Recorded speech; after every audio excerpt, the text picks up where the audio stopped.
우리가 따라가고 신뢰하고 우리가 평생 섬겨야 할 분이 주님밖에 이 땅에 없는 것을 믿으십니까?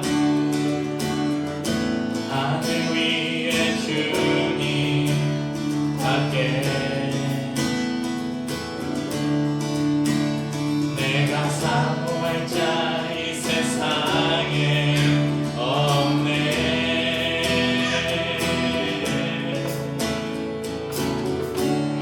내 맘과 힘을 믿을 수 없네. 우리가 믿는 오직 한 가지, 오직 한 가지, 그 진리를 믿네.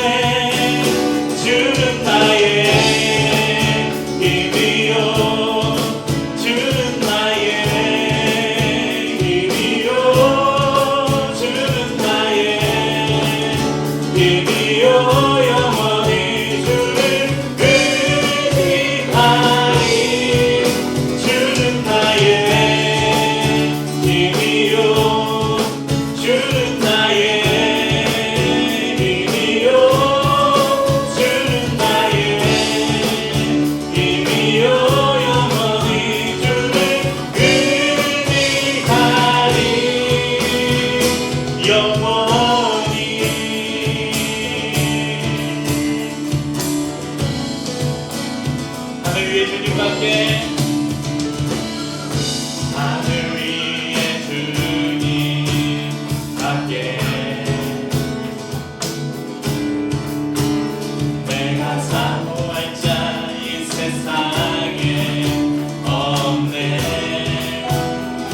마음과 힘은 믿을 수 없습니다. 내 마음과 힘은 믿을 수 없네. 우리가 믿는 오직 한 가지, 오직 한 변치 않는 그분의 말씀, 그 진리를 믿네. 주는 나의 힘이요, 주는 나의 힘이요, 주는 나의 힘이요, 영원히 주를 의지하리. 주는 나의 힘이요, 주는 나의 힘이요, 주는 나의 힘이요, 영원히 주를 의지하고. 우리 목소리를 다해서 주는 나의 힘이요, 주는 나의 힘이요, 주는 나의 힘이요, 영원히 주를 의지하리. 의지하리, 의지하리, 주만 의지하리, 의지하리,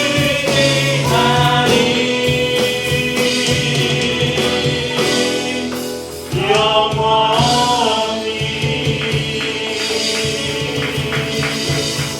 할렐루야. 우리 힘이 되신 주님을 찬양합니다.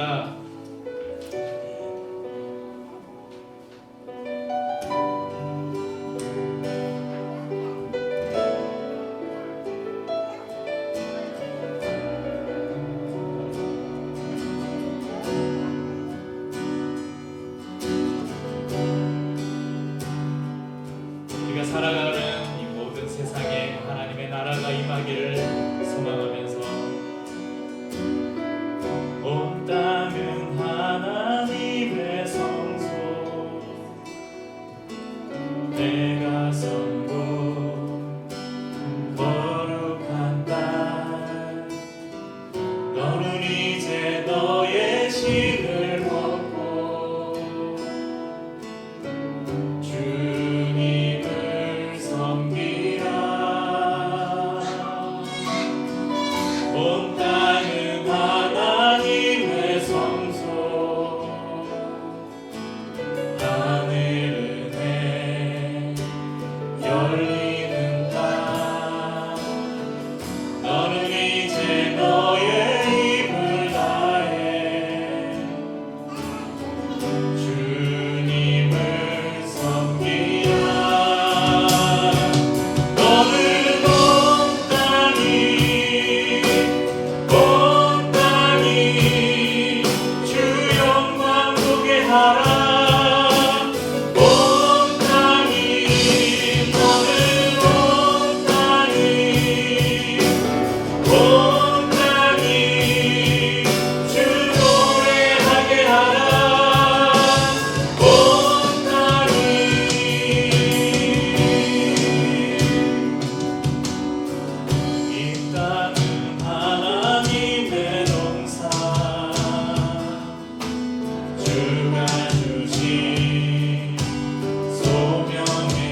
시작하면서 영상을 먼저 하나 보겠습니다. 아마 보신 분들도 있을 것인데 못 보신 분들이 또 계실 것 같아서 한 번 더 이 영상을 보고 영상의 내용을 여러분의 마음속에 잘 담으시고 오늘 말씀을 함께 듣도록 하겠습니다.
하시고 오늘 이제 본문으로 좀 돌아가 보면 오늘 본문에는 한 사람의 인물을 중심으로 이야기가 전개되고 있는데요. 오늘 말씀은 사도행전 10장 1절부터 전체 말씀을 통해서 좀 살펴봐야 될 필요가 있습니다.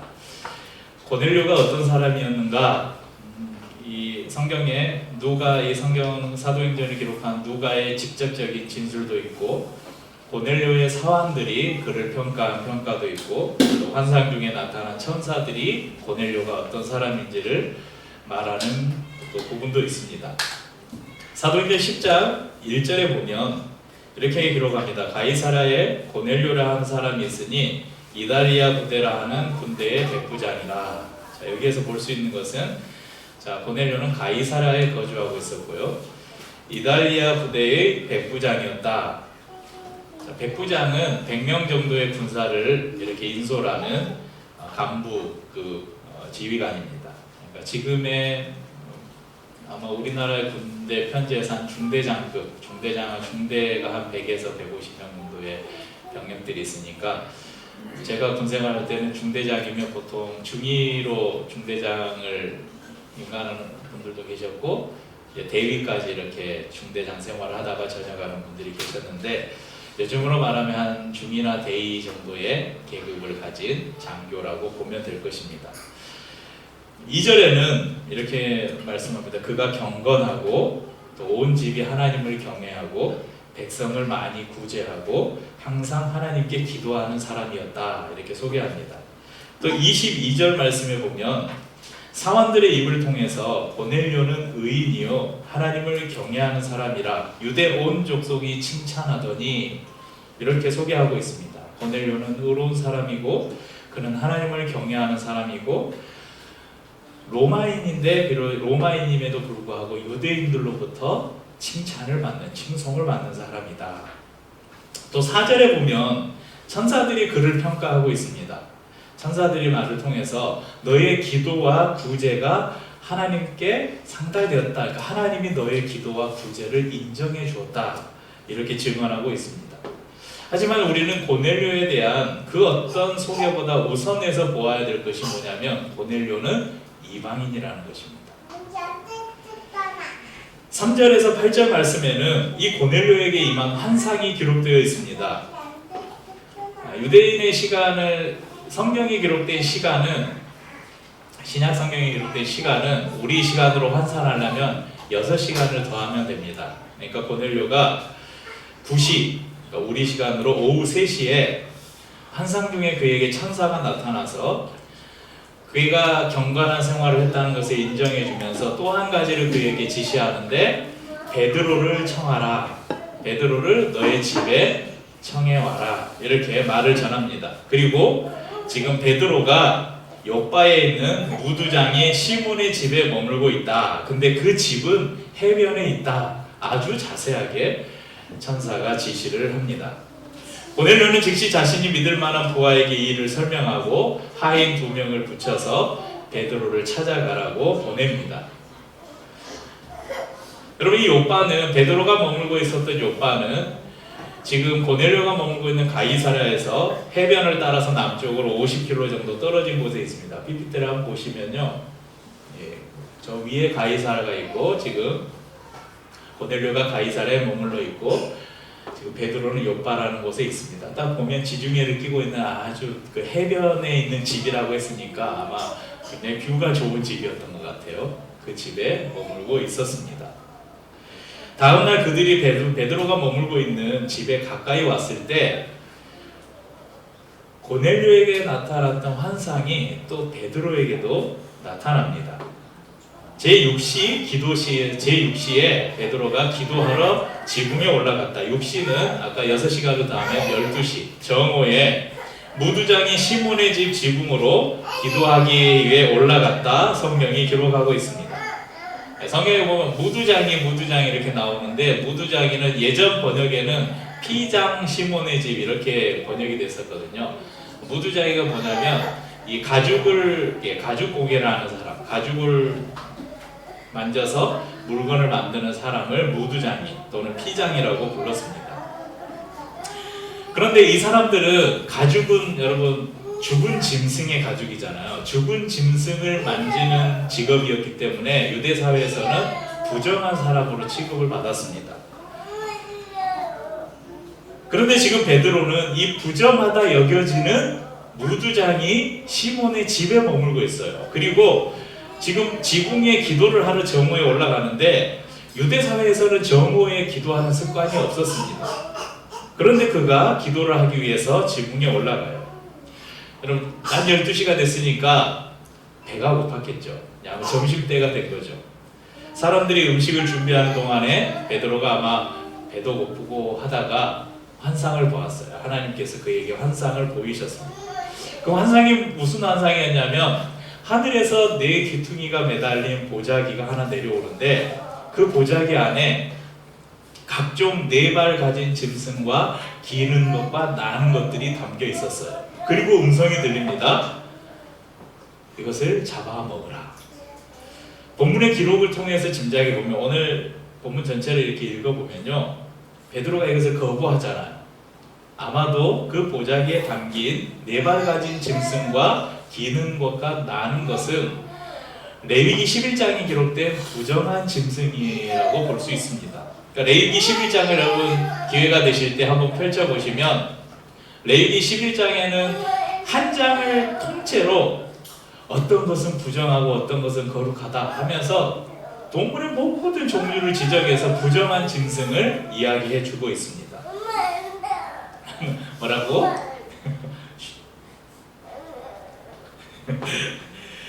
환상 중에 소리가 들리기를 일어나 잡아먹으라. 한참 시장했던 베드로였지만 이 천사의 음성을 거절합니다. 왜 그랬을까? 14절에 보면 베드로가 오늘 읽은 말씀을 베드로가 대답하잖아요.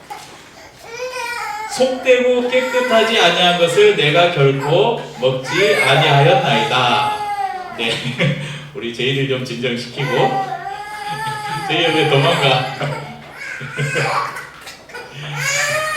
오늘 아이들이 컨디션이 안 좋은 날인가?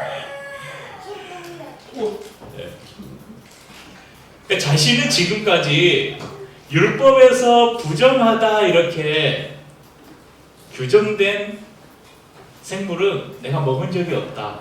그러니까 먹을 수 없다. 이렇게 거절을 합니다. 하지만 다시 소리가 들립니다. 15절에 오늘 저희가 읽은 본문 15절 또 두 번째 소리가 있으되 하나님께서 깨끗하게 하신 것을 내가 속되다 하지 말라 하더라. 이 같은 신랑이가 세 번을 오가요.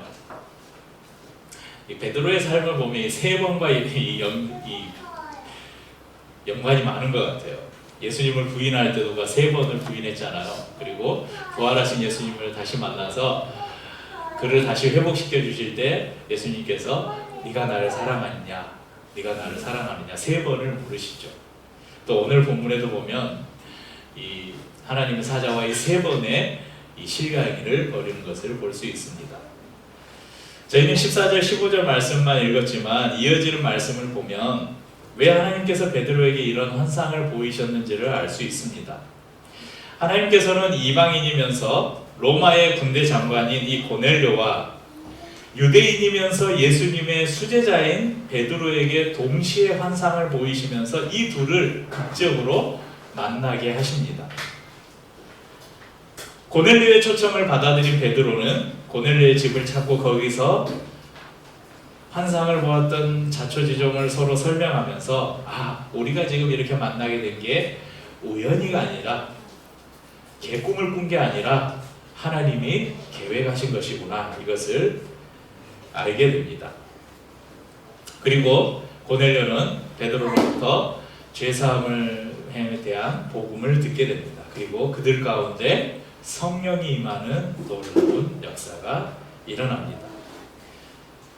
사도행전 10장 오늘 저희가 읽은 본문에 조금 더 뒤로 가서 44절 45절을 보면 베드로가 이 말을 할 때에 성령이 말씀 듣는 모든 사람에게 내려오시니 베드로와 함께 온 할례 받은 신자들이 이방인들에게도 성령 부어 주심으로 말미암아 놀라니. 여러분 오순절에 마가의 다락방에 성령이 임했잖아요. 그것을 사람들이 목격을 했어요. 구약시대 때 하나님의 특별한 선택된 사람에게만 특별한 목적을 위해서 임했던 하나님의 성령이 이제 모든 사람들에게, 예수 그리스도를 믿는 모든 사람들에게 임했구나 하는 것을 그들이 직접 목격을 했습니다. 그런데 중요한 사실은요, 그 성령은 사람들이 그 전까지는, 지금 이 사건이 일어나기 전까지는 하나님의 성령은 그 전에는 이제 특별한, 이스라엘의 특별한 사람들에게만 임하는데, 오순절에 모든 사람, 그곳에 모인 모든 사람들에게 성령이 임했잖아요. 근데 그 사람들이 다 유대인들이었거든요. 각지에, 세계 각지에 흩어져 있던 디아스포라 유대인들이 모였어요. 그러니까 이 유대인들이 모인 곳에 성령이 임했어요. 그래서 오늘 사건은 무슨 의미가 있냐면, 이방인들이 모인 곳에 성령이 임하는 역사가 일어난 것입니다.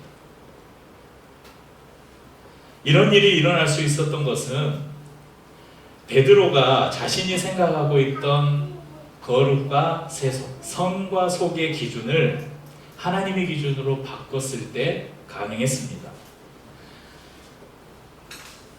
자신은 그 보자기에서 내려오는 부정한 식물을 먹은 적이 없었어요. 뭐에 따라서? 율법에 따라서.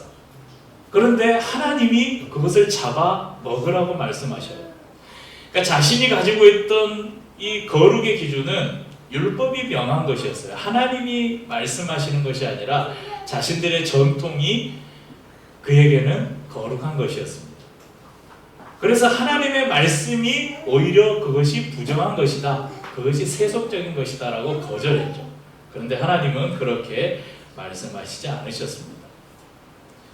자신의 편견을 벗어던지고 하나님의 말씀 앞에 순종한 베드로의 이 순종을 통해서 이방인 고넬료의 가정이 구원을 받았을 뿐만 아니라 많은 사람들이 이방인에게도 하나님의 구원이 임한다는 것을 확인할 수 있었습니다. 그러면 아나니아라는 사람이 순종함으로 누가 이방 선교의 문을 연 위대한 사도로 세워지게 됐냐면 사도 바울이 세워지게 되었습니다. 베드로의 순종을 통해 이방인 고넬료의 가정에 하나님의 구원이 임했습니다. 어떻게 보면 어느 누구도 생각하지 못하고 상상하지 못했던 일이었을 것입니다. 율법이 아닌 은혜의 복음을 듣고 예수님을 마음에 모시고 살아가는 저와 우리 성도님들의 삶의 성 속의 기준은 무엇입니까? 이상하게도 시간이 가면 갈수록 우리의 신앙의 연수가 늘어가면 늘어갈수록 자신이 만들어 놓은 생각의 틀을 딱 만들어 놓고 그 안에 갇혀서 하나님을 제한하는 경우가 너무나 많습니다. 우리가 찬양할 때 오늘 저희 예배 드릴 때 드럼 없으면 굉장히 썰렁하겠죠. 그래서 어쩌다가 한번 이렇게 선교강을 해서 한번 못 나올 때 찬양하면 별로 힘이 없잖아요. 우리가 예배를 드릴 때 특히 찬양을 할 때 유용하게 사용되는 저 드럼이 불과 한 30년 전에는 사탄의 악기로 교회에서 사탄의 악기라고 불려졌다는 사실을 여러분 아십니까? 제가 전해 듣는 이야기가 아니고 제가 직접 들은 이야기예요. 제가 신학교를 다닐 때 한 교수님이 실천신학을 가르치고 목회학과 실천 설교학을 가르치는 교수님이 직접 하신 말씀이에요. 어떻게 교회에서 클럽이나 이런 데서 사용되는 드럼을 사용할 수 있느냐? 드럼은 사탄의 악기다. 그럼 이해가 되십니까? 교회에서는 찬양할 때는 거룩하게 오르간이나 피아노만을 사용해야 된다. 이런 시대가 있었습니다. 어떻게 교회에서 락이나 힙합이나 이런 걸 부를 수 있는가? 그걸 이제 우리가 통틀어서 CCM이라고 하잖아요. Contemporary Christian Music. 우리가 그냥 이것을 번역할 때 Contemporary Christian Music을 기독교 대중음악, 크리스찬 대중음악 이렇게 예전에는 번역을 했어요. 그러니까 사람들이 CCM 그러면 그냥 가요나 이런 대중음악인 것으로 인식을 한 거예요. 어떻게 교회에서 거룩한 찬송가가 아닌 세속적인 CCM을 부를 수 있느냐? 그런 교회들이 상당히 많았다니까요. 이것이 이런 인식이 바뀌게 된 게 불과 30년도 안 돼요.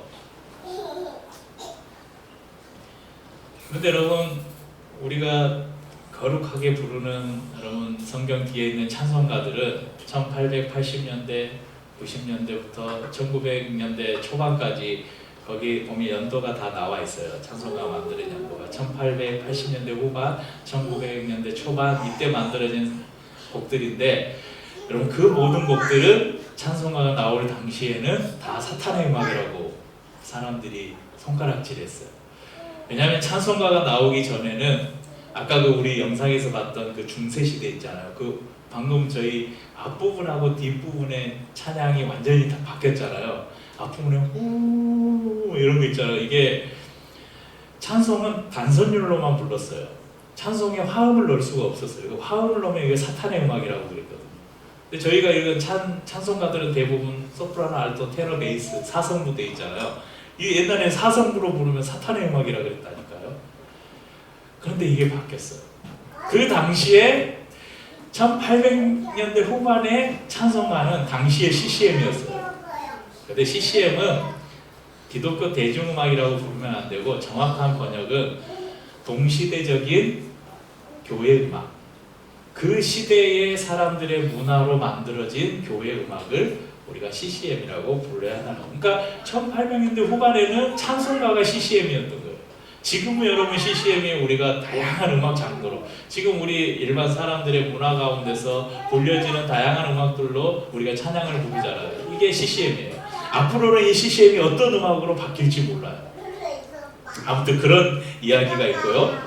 예전에는 강단마다, 여러분 신앙생활 좀 오래 해보신 분들, 좀 전통적인 교회를 다녀 보신 분들은 옛날에 강단에 여기에 보면 항상 종이 하나 있었어요. 보신 분 계시죠? 그래서 예배를 시작한 목사님이 딱 올라오셔서 종을 땡 쳐야 예배가 시작되는 거예요. 종을 안 치면 예배가 시작이 안 되는 거예요.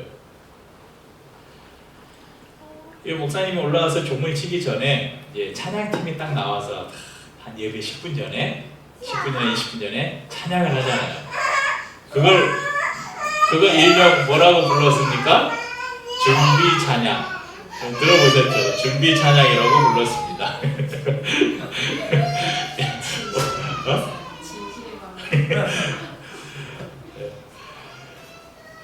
일명 준비 찬양. 성도들이 뜨겁게 찬양을 하다가도, 이제 보통 교회들이 예배 시간이 어제 11시가 많았잖아요. 11시가 딱 되면 목사님이 이제 이렇게 시계를 보고 있다 11시가 땡 되면 딱 올라와서 종을 땡 쳐요. 그러면 찬양팀들이 앞에서 찬양을 인도하다가 땡 하면 다 찬양을 부르다 말고 내려가야 돼요.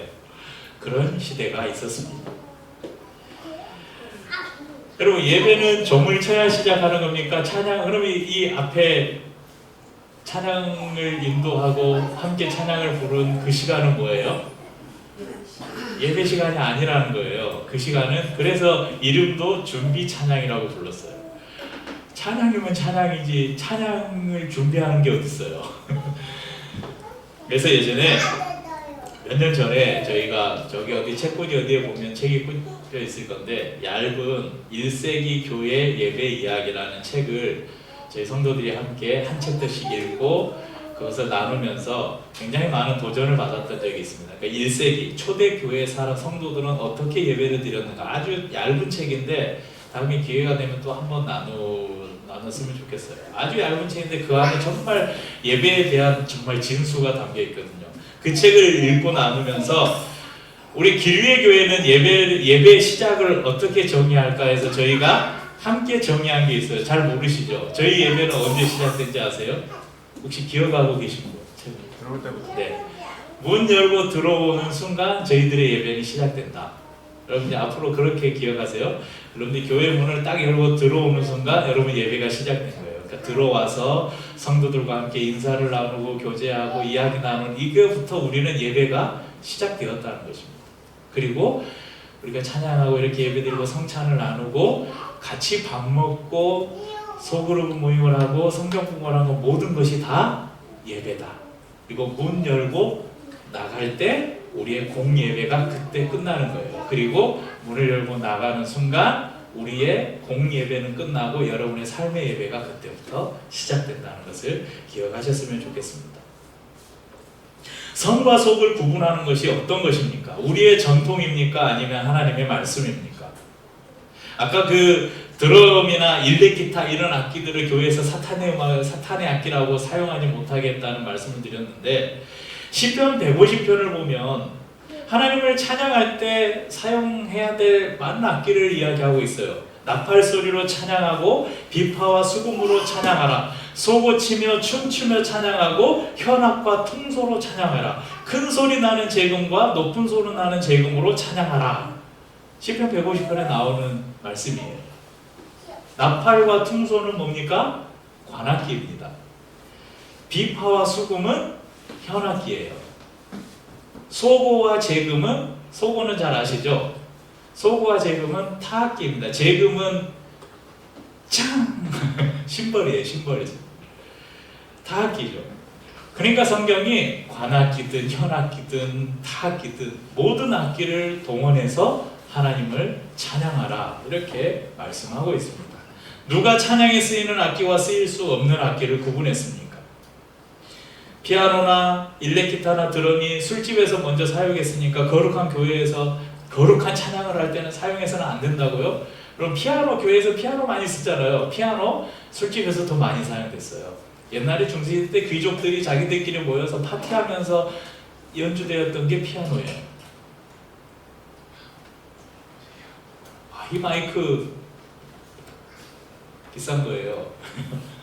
컨트리맨이라니까 이게 제가 이 귀에 차고 있는 게 별거 아닌 것 같아요. 이 마이크가 50만 원이 넘는 마이크. 이 마이크 공연이나 강연에 굉장히 많이 쓰는 브랜드예요. 마이크예요. 이게 세속적입니까? 에어컨도 켜지 말아야죠. 뭐 저 에어컨이 교회에서 거룩한 예배를 드릴 때 더우니까 여러분들 시원하게 예배 드립시오 하고 만든 게 에어컨입니까? 저희 에어컨 끄고 예배 드려야죠. 저런 부정한 것을 세속적인 것을 예배 시간에 어떻게 예배 시간에 이렇게 성경 펴지 않아도 성경 구절 찾지 않아도 찬송 가사 몰라도 화면에 딱 띄워주잖아요. TV 이거 예배 드리라고 만든 거 아니에요. 예전에 막 OHP 이렇게 올리고 그 전에는 궤도 만들어서 막 하고 그러잖아요. 그거 예배를 위해서 만들어진 게 아닙니다. 그런데 우리가 사용하잖아요. 혹시 나는 노래방을 한 번도 안 가봤다. 요즘에 꼬맹이들도 다 가봤을 거야. 노래방 가봤어? 채민이 노래방 가봤어? 많이 가봤어. 많이 가봤어. 혹시 나는 태어나서 지금까지 술을 입에 한 번도 대보지 않았다. 너희 아이들 말고. 제가 1991년 고3이 되는 해에 교회를 처음 나갔는데 그때만 해도 노래방에 가면 큰일 날 줄 알았어요. 어떻게 교회 다니는 성도가 노래방을 가? 주일에 가게에서 몰래 과자를 사 먹다가 전도사님이나 목사님한테 걸리면 야, 거룩한 주일에 물건을 사면 안 되지 이렇게 혼이 났던 때가 제 고3 때 교회를 처음 나간 해에 그런 소리를 종종 듣고는 했습니다. 술 마시면 지옥 가는 줄 아는 시대가 있었어요. 그래서 우리 윤서가 아마 한 유치원 정도 때까지는 진짜 술 마시면 지옥 가는 줄 알았어요. 그리고 어느 날 가족들이 모였는데 매형이 저희 건너편에 사는 매형이 아주 어릴 때부터 윤서를 그냥 깐난 아기 때부터 키워주셨거든요. 근데 그래서 어떤 때는 아빠보다 매형을 더 좋아할 때가 막 있었어요, 어릴 때. 근데 어느 날 매형이 가족 모임을 하다가 뭐 맥주 한 캔 할까 하다가 하면서 맥주를 마셨어요. 그 윤서가 그걸 보더니 어떻게 울면서 고모부 지옥 가면 어떡해요. 그런 시대가 있었어요. 물론 우리를 유혹하는 우리 주위에 있는 세상의 문화들에 우리가 물들지 않도록 우리를 지키는 것은 아주 중요합니다. 하지만 거룩한 것과 세속적인 것의 기준을 우리가 정해놓고 다른 사람을 판단하고 정죄하는 것 또한 위험한 일이라는 것을 기억해야 됩니다. 저희가 살아가는 세상이 너무나 악한 것은 사실입니다. 그런데 이 세상이 이렇게 왜 이렇게 악하나? 이렇게까지 악할 수 있나? 생각되잖아요. 그런데 여러분 성경의 구약 성경의 그 소돔과 고모라 시대나 이런 때를 보면 야 그때는 또 한 것 같아요. 그러니까 악의 기준은 갈수록 발전하는 게 아니라 이 사탄은 이 악은 예전부터 계속 악했어요. 그래서 모든 시대마다 이 악한 문화들은 계속되어 왔어요. 그런데 지금은 이 악이 그 전에는 대놓고 저게 악이라고 우리가 판단을 할 수 있었는데 지금 시대는 조금 달라진 게 뭐냐면 저게 악일까? 저게 나쁜 걸까? 이렇게 헷갈리게 하는 이제 사단이 이런 강교한 전략을 써요. 그래서 절대적인 진리와 가치를 인정하지 않는 세대로 우리를 이끌어갑니다. 다원주의와 포스트 모더니즘이 유일하신 하나님을 믿는 우리의 믿음과 진리를 너희들이 왜 그렇게 편협하냐? 너희들은 왜 그렇게 이기적이냐? 이렇게 말하는 시대에 우리가 살고 있습니다. 영화와 드라마에는 귀신을 아주 친숙한 존재로 만들어서 우리가 귀신에 대해서 악한 영들에 대해서 별로 부담을 느끼지 않도록 우리를 아주 교묘하게 미혹을 합니다. 선과 악의 경계를 모호하게 만들어서 성경이 말하는 진리를 믿지 말라고 합니다. 그런 시대를 경계하고 정신 바짝 차리고 사는 것은 아주 중요합니다. 하지만 세상과 교회를 구분해 놓고 높은 담을 쌓아서 넘어가지도 않고 넘어오지도 못하게 세상과 교회를 딱 구분해 놓는 이런 것 또한 어리석은 생각인 것을 기억하셔야 됩니다. 요한복음 3장 16절 17절에 이런 말씀이 있습니다. 여러분 잘 아시는 말씀이에요. 왜 다 아마 암송도 대부분 할 것인데 한번 읽어보죠. 하나님이 세상을 이처럼 사랑하사 독생자를 주셨으니 이는 그를 믿는 자마다 멸망하지 않고 영생을 얻게 하려 하십니다. 저 노란색 글씨를 조금 더 강하게 읽으면서 하나님이 그 아들을 세상에 보내신 것은 세상을 심판하려 하심이 아니요 그로 말미암아 세상이 구원을 받게 하려 하심이라. 여러분 하나님이 세상을 사랑하셨는데 이처럼 사랑하셨대요. 이 이처럼이라는 말은 독생자를 주실 만큼 사랑하셨다는 말이에요. 근데 왜 하나님이 세상을 사랑하셨습니까? 하나님께서 예수님을 독생자를 이 땅에 보내는데 물론 이스라엘 땅에 보냈어요. 유대 땅에 보내셨는데 그들만을 위해서 보내셨습니까? 아닙니다. 하나님은 예수님을 이스라엘에게만 보내지 않으셨어요. 하나님께서 예수님을 교회만을 위해서 보내셨습니까?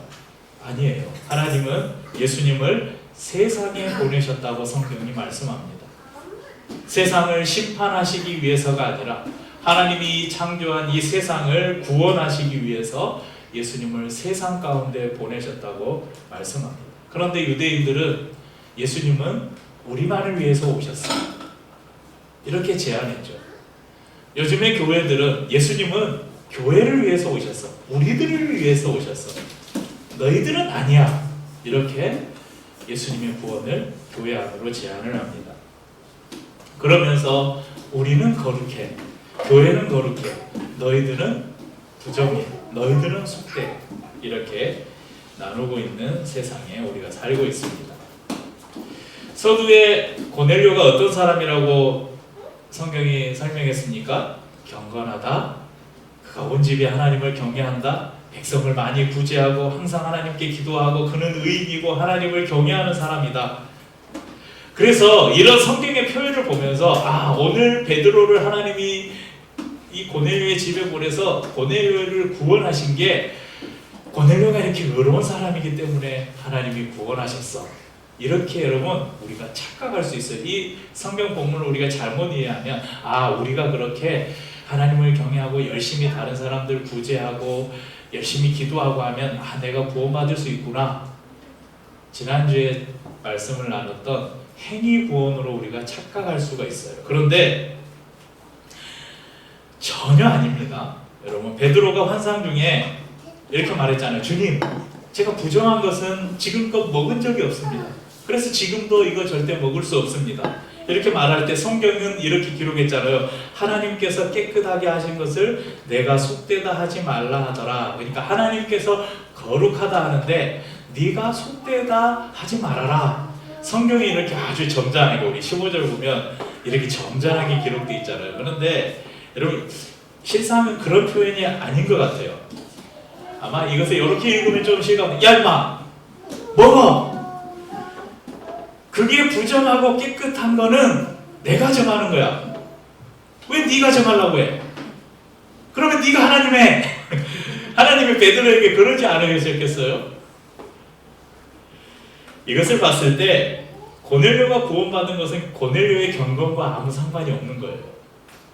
고넬료가 구원받은 것은 하나님께서 부정한 것을 거룩하다 하면 그것이 거룩해지는 것처럼 이방인이면서 마땅히 죄인인 이 고넬료를 하나님께서 의롭다 구원하시겠다 결정하셨기 때문에 그가 구원을 받은 것입니다. 이것은 저와 여러분도 마찬가지고 또 구원받아야 될 세상의 모든 사람들도 마찬가지입니다. 우리는 하나님의 백성으로 거룩한 삶을 살아가야 합니다. 레위기 11장 45절에는 나는 너희의 하나님이 되려고 너희를 애굽 땅에서 인도하는 여호와라. 내가 거룩하니 너희도 거룩할지라 살지어다. 이렇게 말씀하셨어요. 베드로 사도는 이 레위기의 말씀을 다시 한번 인용하면서 베드로전서 1장 15절 16절에 말씀하셔. 오직 너희를 부르신 거룩한 이처럼 너희도 모든 행실에 거룩한 자가 되라 기록되었으되, 이 기록이 바로 레위기의 기록입니다. 내가 거룩하니 너희도 거룩할지어다 하셨느니라. 그런데 우리는 거룩한 삶을 그렇게 추구하며 살아야 되지만 우리가 살아가는 세상이 거룩하지 않은 곳이에요. 우리가 그래서 세속적인 곳이다 이렇게 말하잖아요. 그렇지만 우리는 그곳을 밟고 살아야 합니다. 우리가 세상과 구별해야 산다. 내가 거룩하게 살기 위해서 내가 세상과 구별해서 살겠다. 그래서 중세시대 그 수도사들처럼 저 산속에다가 수도원 만들어 놓고 거기서 평생 먹고 자고 하면서 날마다 기도하고 그렇게 살 수 있는가? 그럼 그렇게 살 수 없잖아요.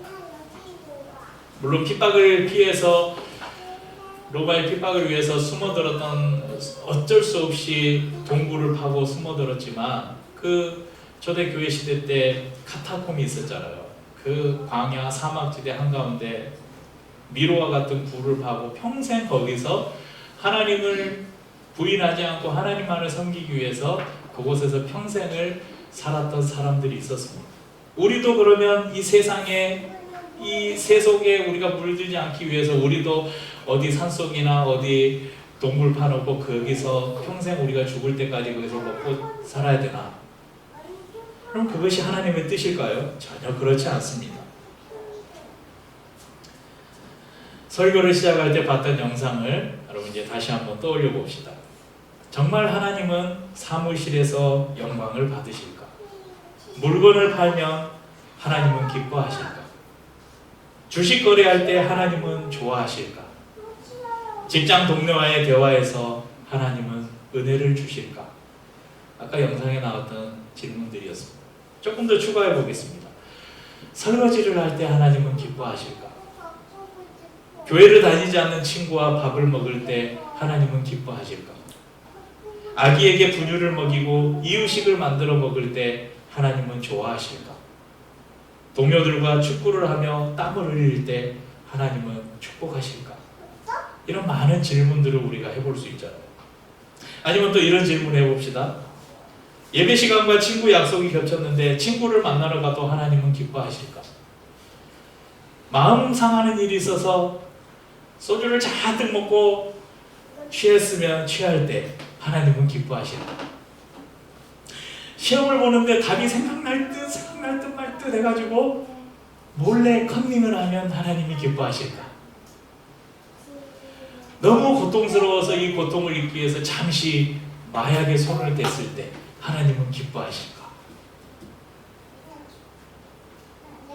여러분, 이것을 우리는 분별할 수 있는 능력이 있잖아요. 이것을 분별할 수 있는 비결이 뭐냐면 우리 안에 계신 성령님이에요. 요한복음 14장 26절에 보혜사 곧 아버지께서 내 이름으로 보내실 성령 그가 너희에게 모든 것을 가르치고 내가 너희에게 말한 모든 것을 생각나게 하리라. 고린도전서 2장 10절에는 오직 하나님의 성령으로 이것을 우리에게 보이셨으니 성령은 모든 것 곧 하나님의 깊은 것까지도 통달하시느니라. 예수를 믿는 사람들 마음속에는 성령님이 계십니다. 그리고 그 성령님은 늘 우리를 가르치시고 지도하십니다. 우리가 어떤 판단을 내리지 못할 때 그때는 어떤 때냐면 우리가 성령님께 묻지 않을 때예요. 우리가 어떤 판단을 내릴 때 하나님의 뜻이 아닌 잘못된 선택을 할 때, 거룩과 세속의 구분에서 우리가 거룩을 택하지 않고 속된 것을 택할 때는 언제냐면 우리가 우리 안에서 말씀하시는 성령님의 음성을 의도적으로 무시할 때예요. 성령님은 우리 안에서 어떤 것이 하나님의 뜻인지, 어떤 것이 하나님의 뜻이 아닌지, 어떤 것이 하나님이 기뻐하시는 일인지, 하나님이 슬퍼하시는 일인지, 어떤 것이 하나님이 영광을 받으시는 일인지, 어떤 것이 하나님의 영광을 가리는 일인지를 늘 우리에게 가르쳐 주십니다. 그래서 여러분들 어떤 것이 거룩하냐 세속적이냐 이것을 우리 자신의 기준을 만들어 놓고 이것은 거룩해 그것은 세속적이야 이렇게 구분하는 것보다 우리가 살아가면서 순간순간을 성령님께 의지하면서 어떤 것이 하나님 우리가 거룩을 쫓아 사는 삶입니까? 어떤 것이 우리가 세상을 쫓아 사는 삶입니까? 계속해서 그분께 묻고 그분께 우리의 길을 의탁해야 합니다. 그림을 하나 보겠습니다. 제가 이 PPT 그림을 찾다가 재밌는 그림을 하나 발견해서 절반이 나눠지는데 왼쪽은 이 성직자 전통적인 성직자 가운을 입고 있고 오른쪽은 정장을 입고 있습니다. 제가 이 그림을 보면서 제 모습이 생각이 났어요. 제가 주일에는 목사지만 평일에는 사장님이라고 불립니다. 여러분 왼쪽은 거룩하고 오른쪽은 세속적입니까? 제가 목사일 때는 거룩하고 카페 사장일 때는 세속적입니까? 전혀 그렇지 않죠. 이 그림이 우리를 잘 보여준다고 생각해요. 저 사람은 한 사람이에요. 저 사람 안에 무엇을 담고 있느냐가 중요하죠. 우리 안에 무엇을 담고 있고 우리 안에 우리가 누구의 음성을 쫓아 살아가느냐가 거룩한가 세속적인가를 결정한다는 것입니다. 동일하게 여러분들도 주일에 이렇게 나와서 예배 드릴 때는 여러분 거룩하고 교회문 나가면 여러분 세속적입니까? 그렇지 않죠. 성과 속은 동전의 양면처럼 항상 우리 곁에 함께 존재해요. 그리고 그것을 결정하는 것은 바로 하나님이십니다. 그분이 결정해 주시는 대로 그분이 말씀해 주시는 대로 살아가는 삶이 곧 거룩한 삶임을 기억합시다. 자신의 생각을 하나님의 생각으로 바꿔서 고넬료를 만나러 간 베드로처럼 우리도 또 우리를 보내시는 고넬료를 만나러 세상으로 나아가시길 바랍니다.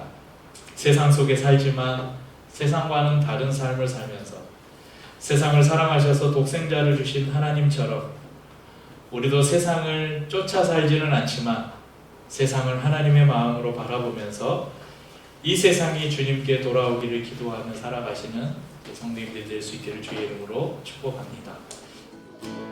찬양하고 축도 예배 마치겠습니다. 예수 열망의 소망 예수